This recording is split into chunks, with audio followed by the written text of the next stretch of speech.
अस्सलाम वालेकुम व्यूवर्स, की हाल चाल है। उम्मीद कर रहा सारे ठीक ठाक होने, सब खैरियत है। गुड मॉर्निंग जनाब।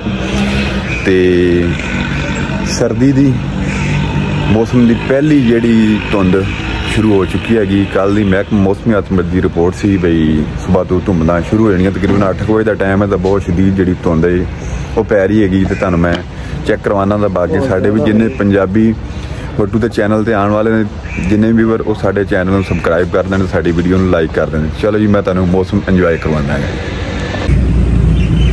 लो भी दोस्तों, सुबह सुबह का टाइम सी ते धुंध बिल्कुल कोई नहीं सी हैगी। तकरीबन टाइम जिहड़ा कोई ना ला लो इस टाइम कोई 8 के अगे पिछे है जी। यह बंदे ने बहुत ज़्यादा ठंड लग रही हैगी। इन्हें अपनी पोजीशन टाइट की है। इधर सारी जो दे सकते सारी धुंध आ गई है। इधर चढ़ती साइड ये ऐसा भी बंदा है, ये भी लोई चलवेटिया है, इन्हें भी सारी ठंड लग रही है। इधर ही साइड तुम वेखोगे तो इधर धुंध कोई नहीं हैगी, दूर तक नज़र जा रही हैगी। इधर ही साइड का देखा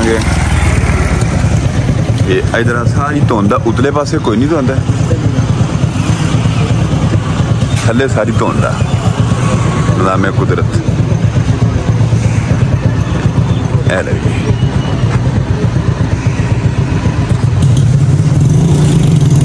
इस बंदे ने काफ़ी ज़्यादा इधर देखो इन्हें हाल देखो इस बंदे का। उरला थोड़ा मठेरा है, तो दूसरा बिल्कुल हेलो ज़्यादा ठंड लगती पी तेन है हूँ ठंड ज़्यादा लगती। हूँ थोड़े उन्हें कन को चुके ही बारिश हो रही है। मैं क्या सुबह सुबह तुहानूं मौसम की अपडेट दी जाए। इधर भी जरूर हूँ धुंध तेज़ हो रही हैगी। ये अपने सर्दी की पहली धुंध साढ़े जिहड़े ने इत्थे शुरू हो गई। महकमा मौसमियात की कल की रिपोर्ट सी भी सुबह तो धुंध शुरू हो जानी हैगी ते धुंध शुरू हो चुकी हैगी।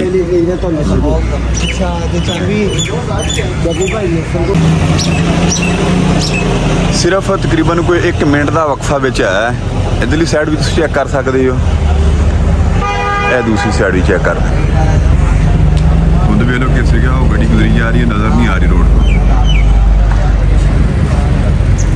यकदम ही अचानक ही ना 5-7 मिनट के जी पोजीशन बन गई हैगी बिल्कुल। इधर साइड तो नज़र ही कोई चीज़ नहीं ना आ रही हैगी।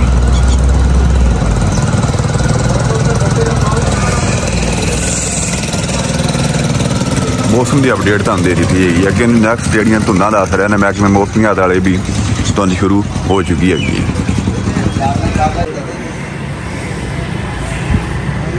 इस चेक कर सकते जी बिल्कुल ना जी। इधर कुछ 4-5 मिनट का वक्फा पिया है, बिल्कुल जीरो हो गया। यह सामने रोड है, मोटरसाइकिल गुजरिया लेकिन वह पता नहीं लग्या बिल्कुल ही। उस सारी लोकेशन चेक कर सब धुंध हो गई धुंध।